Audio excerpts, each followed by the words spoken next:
السلام علیکم، میں ہوں محمد معیز اور آپ دیکھ رہے ہیں میرے یوٹیوب چینل۔ لاسٹ ٹائم ہم نے جو بات کی تھی حضرت عیسیٰ علیہ السلام کے متعلق بات کی تھی۔ حضرت عیسیٰ علیہ السلام کو جب اللہ تبارک و تعالیٰ نے زندہ آسمان کی طرف اٹھا لیا تو عیسائی پھر ادھر ادھر مارے مارے پھرنے لگے۔ حضرت عیسیٰ علیہ السلام اور حضور علیہ السلام کے درمیان کا جو ٹائم پیریڈ رہا، اس میں جو مسلمان تھے ان لوگوں نے بہت سارے گناہوں میں ملوث ہو گئے۔ کوئی بت پرستی میں لگ گیا، کوئی کس چیز میں لگ گیا، کوئی آگ کی پوجا کرنے لگا، کوئی سورج کی پوجا کرنے لگا۔ اور اس میں سب سے زیادہ جو بڑا گناہ تھا وہ گناہ یہ تھا کہ شرک تو سب سے بڑا گناہ ہے، اس کے ساتھ ایک گناہ اور کرنے لگے جس کو حضور علیہ السلام نے فرمایا کہ بہت سخت گناہ ہے یہ۔ وہ گناہ کیا تھا؟ وہ گناہ یہ تھا کہ اگر ان کے گھر میں لڑکا پیدا ہوتا تو وہ بڑے شان و شوکت سے بتاتے، لیکن اگر کوئی لڑکی پیدا ہو جاتی تو اس کو زندہ درگور کر دیتے وہ لوگ۔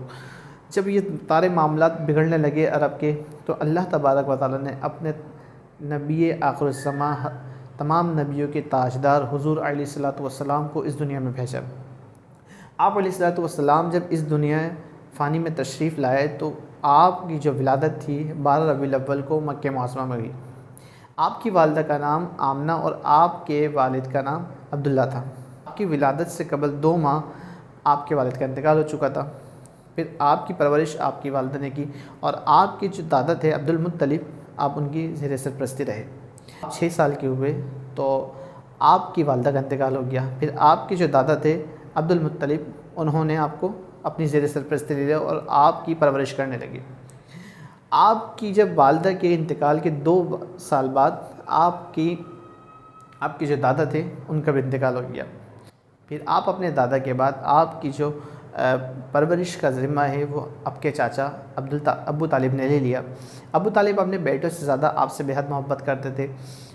اس طرح آپ کے معاملات چلنے لگے۔ حضور علیہ السلام کی عادت و اطوار اتنی صاف اور پاکیزہ تھی کہ اگر آپ کے پاس کوئی کافر کوئی امانت رکھ لیتا تو آپ اس امانت میں خیانت نہیں کرتے اور واپس کر دیتے۔ جو کفار لوگ تھے وہ آپ کو صادق اور امین کے نام سے جاننے لگے کہ آپ جو ہیں بہت زیادہ سچ کہتے ہیں، تو آپ کی بات پر ہر کوئی لبیک کہنے لگ گیا۔ آپ جو کہتے تھے آپ مان لیا کرتے تھے، کیونکہ آپ نے جو کہا اس پر عمل بھی کر کے دکھایا۔ آپ علیہ السلام کو اللہ تبارک و تعالیٰ نے ہر چیز سے پاک رکھا۔ اللہ تبارک و تعالیٰ نے آپ کو سائے سے پاک رکھا کہ اللہ تبارک و تعالیٰ نے اس بات کو پسند نہ کیا کہ میرے محبوب کا سایہ بھی زمین پر پڑے۔ علیہ السلام کے متعلق حضرت عائشہ کا قول ہے نا، حضرت عائشہ فرماتی ہے کہ کیا تم نے قرآن نہیں پڑھا؟ جو کچھ قرآن میں ہے وہ آپ علیہ السلام کے اخلاق حسنہ ہے۔ آپ علیہ السلام کے متعلق جتنی طوالت کی جائے بات میں، جتنی گفتگو کم کی جائے تو بات ختم نہ ہوگی۔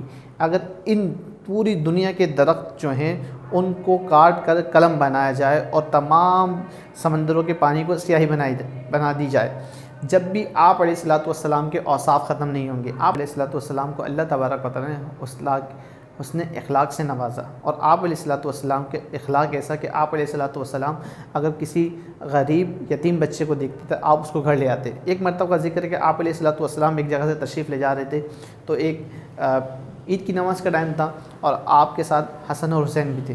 ایک بچہ راستے میں دکھا تو جو رو رہا تھا، تو آپ علیہ السلام نے اس کو پوچھا کیوں رو رہے ہو؟ اس نے کہا میں یتیم ہوں۔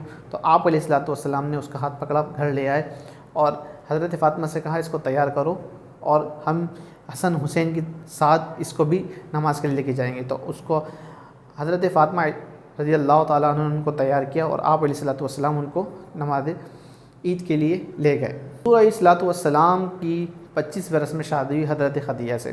حضرت خدیجہ کے جو پہلے کے شوہر تھے ان کا انتقال ہو چکا تھا، تو آپ علیہ السلام نے ان سے شادی کی۔ مدینہ منورہ سے کئی میل دور ایک غار بنی ہوئی ہے پہاڑ کے اوپر، جس کو غار ہرا کا نام کہا جاتا ہے۔ آپ علیہ السلام کئی دنوں کا کھانا لے کر وہاں چلے جاتے اور اللہ تبارک و تعالیٰ کی عبادت میں اتنے مشغول ہو جاتے کہ دنیا سے بالکل بے رغبتی اختیار کر لیتے۔ ایک مرتبہ کا ذکر ہے کہ آپ علیہ السلام غار ہرا میں عبادت میں مشغول تھے اور رمضان کا مہینہ تھا کہ اتنے میں جبریل علیہ السلام آتے ہیں اور آپ علیہ السلام سے کہتے ہیں کہ اقرأ بسم ربک الذی خلق۔ اور جب یہ واقعہ ہوتا ہے تو آپ کی عمر 40 برس کی تھی، یعنی کہ اس وقت جو آپ پر یہ وحی نازل ہوتی ہے وہ پہلی وحی ہوتی ہے، اور اس وقت آپ پر غار ہرا میں پہلی وحی نازل ہوتی ہے، اقرأ بسم ربک الذی خلق۔ تبارک و تعالیٰ نے اس وحی کو نازل کرنے کے بعد آپ علیہ السلام سے کہا کہ آپ نے جا کر دین کی دعوت دینی ہے۔ آپ علیہ الصلوۃ والسلام ایک جگہ تشریف لے جاتے ہیں اور پھر وہاں پر تمام کافر کھڑے ہوتے ہیں، تو آپ تمام کافروں سے کہتے ہیں کہ اگر میں تم سے کہوں وہ جو سامنے پہاڑ ہے اس کے پیچھے قافلہ موجود ہے جو وہاں سے نکل کر تم پر حملہ کر دے گا، کیا تم میری بات پہ یقین کرو گے؟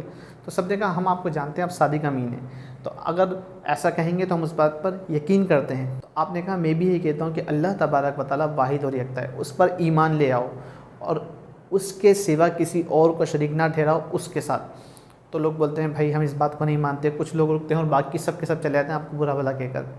اسی طرح آپ علیہ الصلوۃ والسلام ایک مرتبہ طائف کے میدان میں جاتے ہیں، وہاں پر نیکی کی دعوت دینے کے لیے، لوگوں کو دین سمجھانے کے لیے، ان کو اللہ تبارک و تعالیٰ کا پیغام پہنچانے کے لیے، لیکن وہاں کے لوگ آپ علیہ الصلوۃ والسلام کے بہت ہی الگ رویہ اختیار کرتے ہیں اور آپ علیہ الصلوۃ والسلام کے پیچھے اوباش لوگوں کو لگا دیتے ہیں جو آپ کے پیچھے ہوٹنگ کرتے ہیں اور آپ کے پیچھے پتھراؤ کرتے ہیں، اتنا پتھراؤ کرتے ہیں کہ آپ علیہ الصلوۃ والسلام کے نالین مبارک جو ہیں خون سے بھر جاتے ہیں۔ تو حضرت جبریل علیہ السلام اس وقت حاضر ہوتے ہیں اور کہتے ہیں اے اللہ کے حبیب اگر آپ فرمائیں ابھی بد دعا کریں ان کے لیے تو میں دونوں پہاڑوں کو اس طرح ملا دوں یہ تباہ برباد ہو جائیں۔ تو آپ علیہ الصلوۃ والسلام کہتے ہیں نہیں، کیا پتہ یہی مان نہ لائیں تو ان کی آنے والی نسلیں مان لیا ہے۔ تو آپ علیہ الصلوۃ والسلام ان کے حق میں دعا کرتے ہیں۔ اللہ تبارک و تعالیٰ نے آپ علیہ الصلوۃ والسلام کو معراج کا سفر کرایا بیت المقدس سے آسمانوں کی طرف، اور آسمانوں سے بھی تمام وہاں پر آپ کو جنت دکھائی گئی، دوزخ دکھائی گئی۔ اللہ تبارک و تعالیٰ نے اس رات آپ کو اپنا دیدار کرایا۔ معراج کے سفر میں آپ علیہ الصلوۃ والسلام کو حضرت جبریل علیہ السلام لینے آتے ہیں اور آپ اوپر کی طرف تشریف لے جاتے ہیں۔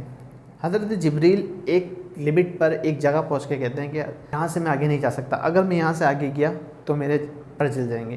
تو آپ علیہ الصلوۃ والسلام آپ سے کہتے ہیں ابھی رکیں ہم آگے جائیں گے، اور آپ علیہ الصلوۃ والسلام جب جاتے ہیں تو اللہ تبارک و تعالیٰ سے دیدار کرتے ہیں۔ پھر آپ علیہ الصلوۃ والسلام واپسی میں جب دوزخ آپ کو دکھائی جاتی ہے تو ارشاد فرماتے ہیں کہ فلاں شخص ہے، اس کو یہ عذاب کیوں مل رہا ہے، اس کو یہ عذاب کیوں مل رہا ہے۔ تو آپ علیہ الصلوۃ والسلام کو اس وقت آگاہی دی جاتی ہے، اور آپ علیہ الصلوۃ والسلام جنت کی بھی سیر کرتے ہوئے آتے ہیں۔ آپ علیہ الصلوۃ والسلام نے معراج کے سفر میں تمام نبیوں کی امامت فرمائی۔ معراج کے سفر میں اللہ تبارک و تعالیٰ نے آپ علیہ الصلوۃ والسلام کو نماز کا تحفہ عطا کیا۔ اللہ تبارک و تعالیٰ نے آپ علیہ الصلوۃ والسلام کو 50 نمازوں کا تحفہ دیا تھا۔ تو حضرت جبریل جب آپ علیہ الصلوۃ والسلام کے پاس آتے ہیں تو آپ سے ارشاد فرماتے ہیں کہ اے اللہ کے حبیب اللہ تبارک و تعالیٰ نے آپ کی امت پہ 50 نمازیں فرض کی ہیں۔ آپ علیہ الصلوۃ والسلام اس بات سے تھوڑا سا گھبرا جاتے ہیں کہ میرے جو امتی ہیں 50 کیسے پڑھیں گے، تو آپ واپس بھیجتے ہیں۔ اسی دوران جب واپس آتے ہیں پھر واپس آتے ہیں پھر جاتے ہیں، اس طرح کے معاملات میں آپ اللہ تبارک و تعالیٰ سے اس 50 نمازوں کو 5 نمازوں پر کروا لیتے ہیں، اور آج ہم پر وہ 5 نمازیں فرض ہیں۔ جب کفار مکہ نے آپ علیہ الصلوۃ والسلام پر اور وہاں پر جو آپ علیہ الصلوۃ والسلام اللہ پر ایمان لائے تھے ان لوگوں نے ظلم و ستم زیادہ بڑھا دیا، تو پھر آپ علیہ الصلوۃ والسلام نے باقی جو تھے ان لوگوں سے کہا کہ آپ رات کی اندھیری میں یہاں سے ہجرت کر لیں، اور آپ علیہ الصلوۃ والسلام کو اللہ تبارک و تعالیٰ نے کہا کہ آپ نے رات کی روانگی میں یہاں سے ہجرت کرنی ہے۔ اور وہاں پر جو کفار تھے وہ انہوں نے ایک مکان قریب لیا ہوا تھا، ان لوگ سازش کر رہے تھے کہ آج رات کو ہم محمد عربی صلی اللہ علیہ وسلم کے مکان پر حملہ کر دیں گے۔ تو جو ان کے آپس میں معاملات چل رہے تھے، آپ نے حضرت علی کو بلایا اور حضرت علی سے کہا کہ یہ امانتیں ہیں، یہ آپ نے کل صبح سپرد کر دینی ہے سب کے، اور حضرت ابوبکر صدیق سے کہا کہ آپ نے میرے ساتھ آج ہجرت کرنی ہے۔ حضرت علی آپ علیہ الصلوۃ والسلام کے بستر پر آرام فرما ہو گئے، اور آپ حضرت ابوبکر صدیق کے ساتھ اپنے گیٹ سے نکلتے ہیں۔ کفار بارگاہ میں اللہ کے کرم سے ان کو آپ علیہ الصلوۃ والسلام نظر نہیں آتے۔ آپ علیہ الصلوۃ والسلام حضرت ابوبکر صدیق رضی اللہ تعالیٰ عنہ کے ساتھ ایک پہاڑ پر پہنچتے ہیں، اس پہاڑ کے اوپر چلتے ہوئے جاتے ہیں، ایک غار نما بنا ہوتا ہے، تو آپ اس غار میں پہنچتے ہیں، اس غار کا نام ہے غار ثور۔ آپ علیہ الصلوۃ والسلام اور حضرت ابوبکر صدیق رضی اللہ تعالیٰ عنہ اس غار میں پناہ لینے کے لیے پہنچتے تو حضرت ابوبکر صدیق کہتے ہیں کہ اے اللہ کے نبی میرے ماں باپ آپ پر قربان، آپ رکھے پہلے میں دیکھ لوں کوئی ایسی چیز تو نہیں جو آپ کو ضرر پہنچائے۔ آپ جب اس غار کے اندر جاتے ہیں تو پوری جگہ کو جگہ جگہ سوراخ ہوتے ہیں، تو آپ اپنی لباس مبارک سے جگہ جگہ سے ٹکڑے پھاڑ کر سوراخ بند کر دیتے ہیں۔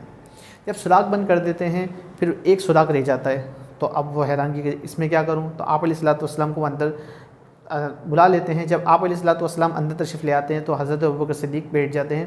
آپ علیہ الصلوۃ والسلام ان کی ران پر سر رکھ کر آرام فرما ہو جاتے ہیں، اور جو ایک سوراخ باقی تھا اس پر حضرت ابوبکر صدیق اپنا پیر رکھ دیتے ہیں۔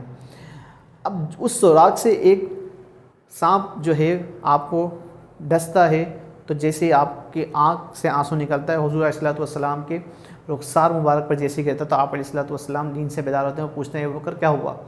تو وہ بتاتے ہیں کہ نہ، سانپ نے ڈس لیا۔ آپ علیہ الصلوۃ والسلام آپ کے پیر مبارک پر لعاب دہن لگاتے ہیں اور آپ اس سے شفا یاب جاتے ہیں۔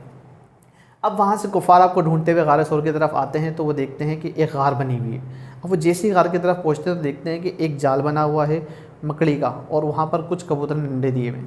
تو کہتے ہیں نہیں یار، یہاں نہیں ہوں گے، کیونکہ اتنی جلدی نہیں بن سکتا جال، اور کبوتر انڈے بھی نہیں دے سکتا۔ تو وہاں سے چلے جاتے ہیں اور آپ وہاں پر پناہ لے لیتے ہیں۔ آپ علیہ الصلوۃ والسلام اس غار میں 3 دن رہے، اور پھر آپ اس غار سے مدینے کی طرف تشریف لے گئے۔ آپ علیہ الصلوۃ والسلام مدینہ منورہ میں 10 سال تو آپ علیہ الصلوۃ والسلام نے کفار سے قتال شروع کیا، چھوٹی چھوٹی باتوں پر لڑائیاں ہوئیں۔ مدینہ منورہ آنے کے 1.5 سال بعد جنگ بدر ہوئی۔